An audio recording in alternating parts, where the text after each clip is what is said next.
오늘 우리에게 주신 하나님의 말씀은 사도행전 4장 1절에서 22절입니다. 오늘 좀 분량이 많아서 오늘은 좀 교독하도록 할게요.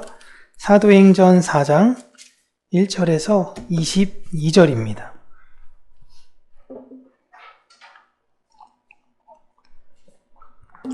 제가 먼저 읽겠습니다.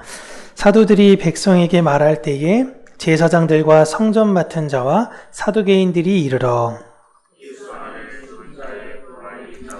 백성을 가르치고 전함을 그들을 잡음에 날이 이미 저물었으므로 이튿날까지 가두었으나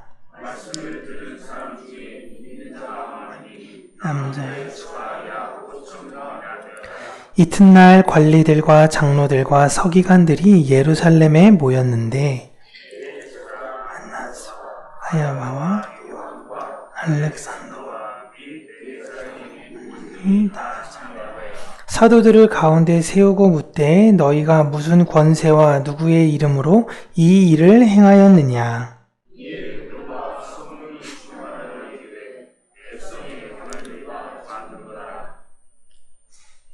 만일 병자에게 행한 착한 일에 대하여 이 사람이 어떻게 구원을 받았느냐고 오늘 우리에게 질문한다면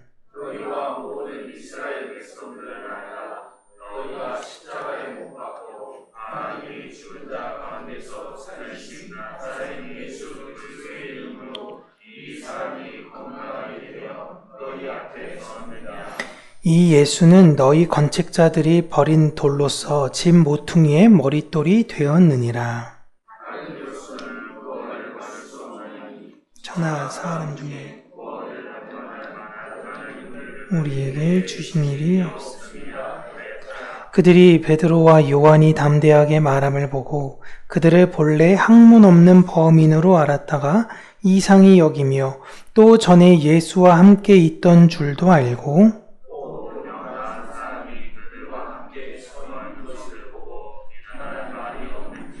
명하여 공회에서 나가라 하고 서로 의논하여 이르되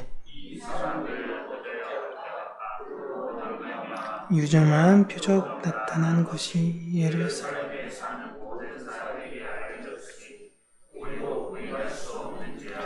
이것이 민간에 더 퍼지지 못하게 그들을 위협하여 이후에는 이 이름으로 아무에게도 말하지 말게 하자 하고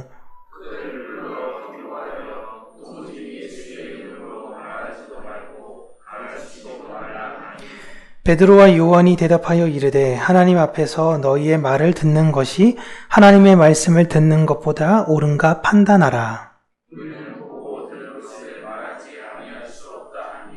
관리들이 백성들 때문에 그들을 어떻게 처벌할지 방법을 찾지 못하고 다시 위협하여 놓아주었으니 이는 모든 사람이 그 된 일을 보고 하나님께 영광을 돌림이라.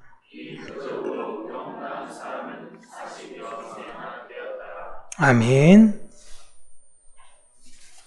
네.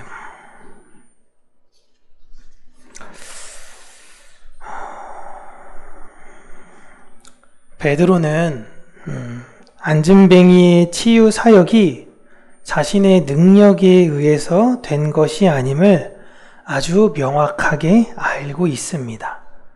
이게 이 시대의 교회가 반드시 알아야 하는 것 중에 하나예요. 모든 사역과 역사는 하나님께서 하신다. 내 안에 단 1말이라도 그래도 내가 했으니 된 것 아닌가? 그래도 내가 함께 했으니 되어진 것이 아닌가? 라는 것이 아예 없습니다.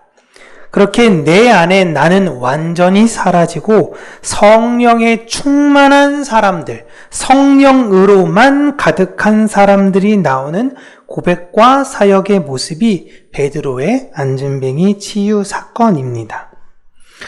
내가 한 것이 아닌 나는 그저 성령님의 도구로 예수를 이 세상에 드러내는 역할을 하는 것. 교회는 이걸 바르게 인지한 사람들이에요. 오늘 베드로는 이 사건이 자신이 했던 것이 아님을 다시 한번 본문을 통해서 우리에게 보여주고 있습니다.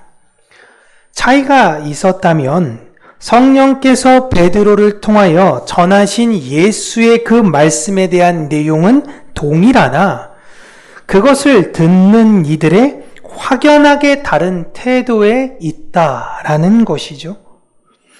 베드로와 요한이 사람들에게 전했던 내용은 예수님의 부활과 그가 하나님이 보내시기로 약속하신 메시아에 관한 것입니다. 그런데 이 내용이 부활이 없다라고 믿었던 사두개인들을 자극했어요. 부활은 없는데, 천국은 없는데, 왜 그 사람들은 그런 게 있다라고 주장하는 거지?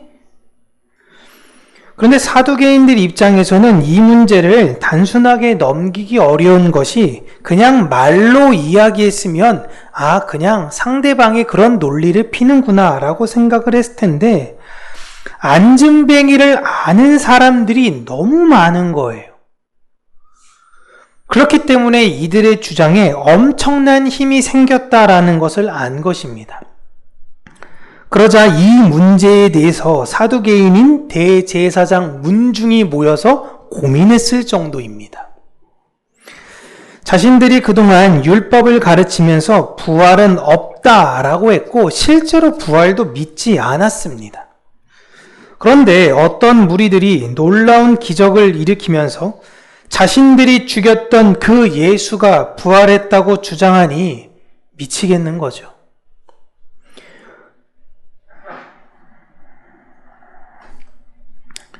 그래서 이렇게 주장을 했던 베드로와 요한을 따로 공회에 부릅니다. 대제사장들은 이들이 혹여 다른 누구와 결탁을 해서 이런 주장을 하는 것은 아닐까? 라고 생각을 해 너희들은 무슨 권위로 이런 일을 하는 것이냐? 라고 물어봅니다. 이 말이 너희가 속한 단체가 어디냐? 혹은 너희의 뒤를 봐주는 사람은 누구냐? 라는 거예요. 바리새인이냐? 에센파냐? 열심당이냐? 너희들이 함께하고 있는 그 집단은 어디냐? 라는 것입니다. 그때 성령께서 베드로를 통하여 우리들은 예수 그리스도에 속한 자들임을 전하게 하십니다. 교회는 여러분 예수에 속한 사람들이에요. 이걸 절대 잊으면 안 돼요. 베드로가 대제사장들에게 이 병자가 구원을 받았다라고 이야기를 하고 있습니다. 이 병자는 구원받은 사람입니다. 우리 입장에서 볼 땐 이 병자는 치유함을 받았는데 베드로는 구원을 받았다라고 이야기를 하죠. 구원은 성전에 들어갈 수 있는 사람들이 얻게 되는 것입니다. 이 안증뱅이는 성전에 못 들어가요. 그런데 성전에 들어가게 될 수 있는 치유함을 얻게 된 것입니다. 그러니까 성전에 들어갈 수 있는 치유가 곧 구원을 상징하는 겁니다. 우리 안에 죄가 제거됨으로 우리가 성전에 들어가게 된 치유함을 얻은 걸 구원이라고 이야기하는 것이죠. 혈루증 여인이 그 피가 마르게 된 그 기적을 봤을 때 그가 구원받았다라고 이야기를 합니다. 왜요? 그 여자도 이제는 성전에 들어갈 수 있게 됐으니까요. 나병 환자도 마찬가지입니다. 그런데 내가 이 사람에게 내 이름으로 구원을 준 것이 아니라 내 안에 계신 나를 살리셨던 그 이름, 예수 그리스도의 이름이 이 사람을 낫게 하여 구원에 이르게 했다는 것을 베드로가 설파하고 있습니다. 그런 예수를 너희들은 하찮게 여겼다라고 이야기하며 분명 시편 기자가 너희들이 오실 그 메시아를 하찮게 여길 거라고 했는데 실제로 너희들이 그 하찮게 여긴 증인들이 되었다라는 걸 베드로가 이야기하고 있어요. 이 세상의 구원은 대제사장들의 이름, 이 성전의 이름도 아닌 오직 예수 그리스도의 이름 이외에는 받을 수 있는 길이 없음을 베드로가 전하고 있습니다. 다시 한번 말씀을 드리면요. 성전에서 구원받고 죄사함 받는 내용은 성전에 들어가려는 사람은 먼저 내가 죄인임을 인식해야 합니다. 내가 죄인이고 하나님께 용서를 구하러 갈 때에 반드시 제물을 가지고 내가 원하는 장소에서 제사를 드림이 아닌 성전에 가서 제사를 드림으로 용서를 받는 것이고 이것이 구원입니다. 내 생각과 내 방법이 아니라 그가 정하신 방법과 그가 정하신 뜻대로 순종해야 구원을 얻는 거예요. 이제는 내가 죄인임을 아는 사람들이 어떻게 해야 합니까? 예수와 함께 성전에 가지 않으면 구원을 받지 못한다라는 것이 베드로의 선포입니다. 그러니까 누구든지 주의 이름을 부르는 자는 구원을 얻으리라 이 말 또한 아무에서나 아무 곳에서나 예수 그냥 이 이름 이야기하면 구원을 얻는 게 아니라 이 문장에 담긴 의미 누구든지 성전에서 하나님의 이름을 구하며 부르는 자 그의 용서를 구하는 자는 구원을 받듯이 이제는 네가 속한 어느 곳에든 예수 그리스도의 이름을 네가 성전이 되어 부르는 자들은 구원을 얻으리라. 주의 성령께서 거하시는 성전이 되는 자들이 주의 이름을 부름으로 그들은 구원을 얻게 된다라는 내용입니다. 베드로는 대제사장들에게 너희들이 대제사장이 아니라 진짜 대제사장으로 오시고 참된 메시아이신 예수님을 믿으라 라고 지금 권유하고 있는 겁니다. 그런데 이들의 이러한 이야기에 자신들의 문파도 밝히지 않고 딱 보니 모양새도 볼품없어 보여 학문도 제대로 갖추지 못한 사람들이다 라고 생각을 했던 그들은 놀란 것이죠. 특별히 대제사장 사람들 중에서 전에 예수님이 잡히셨을 때 그리고 예수님이 끌려오셨을 때 예수님의 편에 섰던 제자들은 아무도 없었습니다. 다 도망갔어요. 그런데 딱 한 사람 십자가 끝까지 함께 있었던 예수님의 제자가 있었습니다. 그 사람이 요한이에요. 대제사장에 속했던 사람이 요한을 알아봤습니다. 기적은 베드로가 행한 것 같지만 하필이면 요한이 베드로와 함께 성전에 올라가서 대제사장 앞에 요한이 베드로 옆에 서 있는 것 자체로 저 둘은 예수 그리스도를 따르는 사람들이구나 라는 것이 증명이 되었어요. 저는 성경을 읽을 때마다 하나님의 이 예비하심, 하나님의 계획하심, 하나님의 경륜이 참 놀랍습니다. 베드로가 다른 사람이 함께 가도 되지 않습니까? 야고보가 가도 되고요. 혹은 야고보와 요한이 가도 되는데 하필이면 그 자리 가운데에 베드로와 요한을 하나님께서 부르시는 이 하나님의 사역이 참 놀라워요. 그리고 마지막으로 무엇보다 병에서 나은 사람이 이들 옆에 있으니 이젠 할 말이 없게 되는 것입니다. 근데 이렇게까지 이야기를 했고 전했으면 한 번쯤은 예수 그리스도에 대해서 고민할 법도 하잖아요. 한 번은 좀 생각해 볼 법도 한데 이들은 예수를 믿을 생각이 없습니다. 완전 정치적으로 굳어져 버렸어요. 도리어 예수의 이름이 퍼져나가지 못하게 막습니다. 그리고 베드로와 요한에게 예수의 이름을 말하지 말고 가르치지 말라고 협박하고 경고합니다. 그러자 베드로와 요한이 하나님 앞에서 왜 우리가 너희들의 말을 들어야 하냐라는 겁니다. 우리는 증인대로 분명한 증인대로 그 사실을 숨길 수 없다는 것입니다. 놀라운 건 대제사장들은 율법을 가르치고 율법을 지켜야 하는 사람들인데 이들이 베드로와 요한에게 율법을 지키지 말라라고 이야기를 하고 있습니다. 레위기 5장 1절을 보시면요. 만일 누구든지 저주하는 소리를 듣고서도 증인이 되어 그가 본 것이나 알고 있는 것을 알리지 아니하면 그는 자기의 죄를 져야 할 것이요 그 허물이 그에게로 돌아갈 것이며. 아멘. 분명히 율법에서 이야기하고 있어요. 증인은, 본 사람은 그걸 반드시 알려야 한다. 근데 그렇게 하지 않을 경우는 그 허물은 너에게 돌아갈 것이다라는 겁니다. 지금 예수의 부활을 본 증인들에게 그 증인된 내용을 알리지 말라는 것입니다. 율법을 가르쳐야 하는 대제사장들이 율법을 어기라고 종용하고 있어요. 법을 가장 잘 알아, 법을 가장 잘 지켜야 하는 이들이 그 법을 대놓고 어기며 그 법을 지키지 말라라고 이야기하고 있는 것입니다. 저는 이런 사회 지도층적 모습을 볼 때마다 여러분 직위에, 사람들이 가진 어떤 직위에 흔들리지 마세요. 어떤 권위에 쉽게 흔들리지 마세요. 규모가 큰 곳에 있어서 그곳에 외치는 사람들의 이야기가 다 진리가 아닙니다.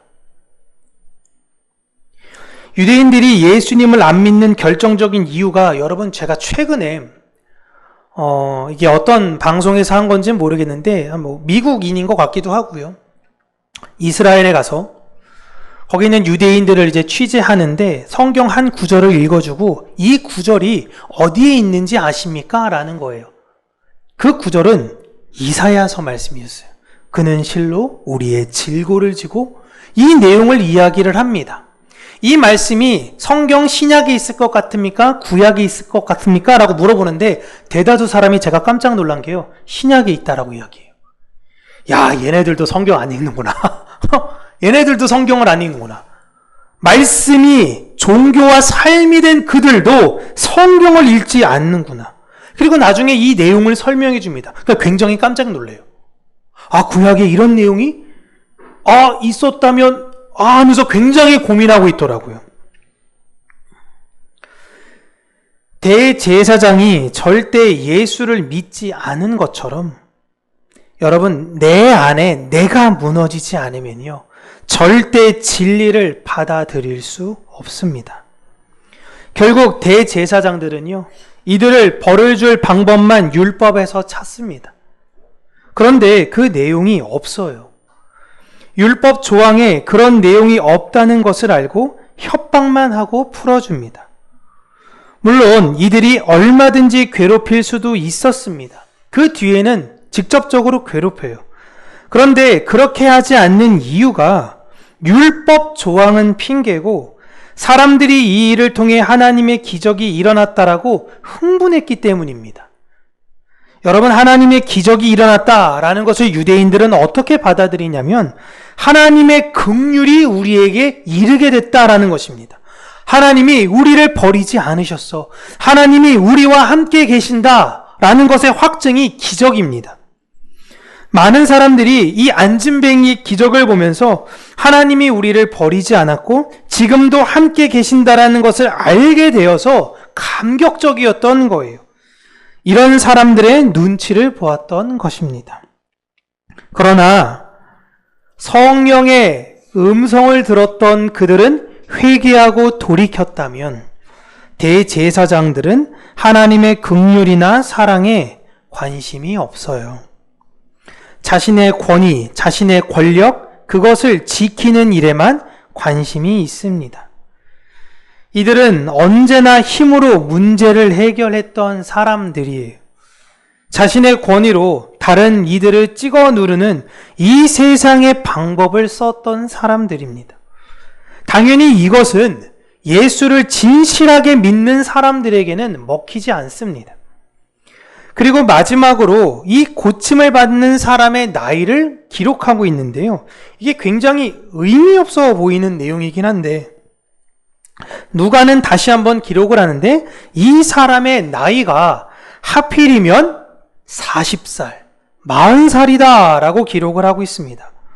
참 40년 동안 힘든 시간을 앉아만 있으면서 보냈겠구나 라는 생각이 들 수도 있지만 하필이면 우리 하나님께서 30세, 35세, 그리고 45세, 50세 이런 사람이 아닌 40세인 사람을 고친 이유는 이스라엘 백성들이 하나님의 약속의 땅에 들어간 그 시기를 보여주려는 의도예요. 이스라엘이 하나님을 믿지 못하여 가나안을 눈앞에 두고 광야에서 살아야만 했던 그들의 40년, 그 인생을 마치고 비로소 약속의 땅으로 인도하심과 같이 예수께서 40년간 성전을 눈앞에 두고도 비참하게 살아야만 했던 이 사람을 40년 만에 약속의 성전으로 인도하신 것을 보여주심으로 예수 그리스도의 그 이름의 권위는 하나님의 이름의 권위와 동일하다라는 것을 다시 한번 교회에 알려주시고, 예수의 이름을 믿는 모든 자들은 반드시 구원을 주신다라는 것을 약속하신 내용인 것입니다. 안전뱅이 치유 사건은 예수님의 기적이 펼쳐지고 예수님이 참된 메시아임을 증거되고 있는 상황에서 회개하는 무리와 회개하지 않는 무리를 뚜렷이 나누어서 보여주고 있습니다. 모세가 가나안에 들어가기 전에 이스라엘 백성들에게 신신당부한 내용이, 너희들이 그 안에 들어가면 생명과 죽음, 복과 저주가 너희들 눈앞에 있을 거야. 그때 너희들은 언제나 회개, 하나님을 붙들어야 한다라는 것입니다. 그러나 이 둘이 뚜렷이 주님 다시 오실 그 순간까지는 나뉘게 될 거예요. 목회자들이나 교회를 오래 다니신 분들이 변화되지 않는 이유는 사실 제가 느낄 때 가진 것이 많아서 그렇습니다. 아는 것이 많고요. 내가 내 삶 가운데서 내가 했던 것이 있기 때문에 지킬 것이 많아서 그래요. 내가 하나님의 말씀을 가르치는 사람이다 라고 이야기하는 자들은요, 성령의 음성을 듣지 못할 수 있습니다. 왜냐하면 내 목소리를 전하는 것에만 집중하거든요. 교회는 내 목소리를 내는 사람들이 아니에요. 교회는 예수를 이 세상의 소리로 내는 사람들입니다. 우리는 예수의 증인이 되라고 부름을 받았지, 예수를 해석하고 예수에 대해서 더 풍부하게 아는 것을 자랑하라고 부름받은 사람들이 아닙니다. 예수를 사랑하고 예수의 뜻을 이 세상에 전하는 사람들이에요. 예수를 교회가 글자로 가르치는 것이 아닌 사랑으로 가르쳐야 하는 것이며, 우리는 이 세상에 예수를 글자와 문학으로 표현하는 것이 아닌 사랑으로 표현하는 사람들입니다.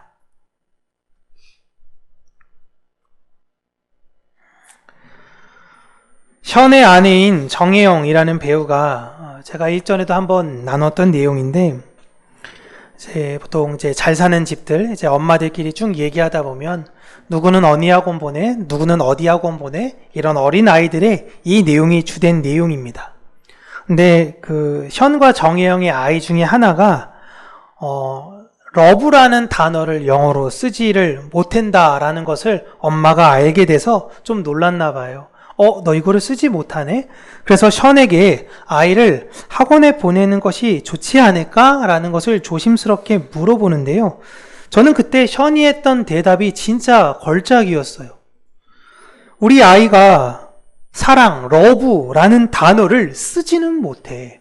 글자는 몰라. 그러나 그 의미가 무엇인지는 완벽하게 이해하고 있다라는 겁니다. 이게 진짜 중요한 거예요. 사랑을 글자로 알고 전 세계의 언어로 다 쓸 수 있어.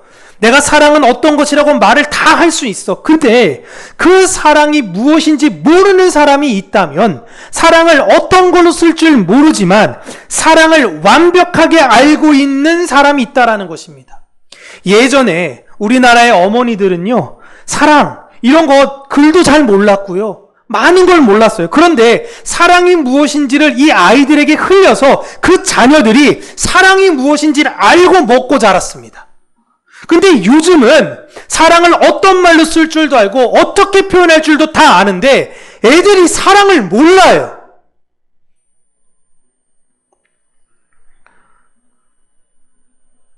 부모에게 사랑을 배우듯이 우리는 하나님으로부터 그 사랑을 충만히 배우면 돼요.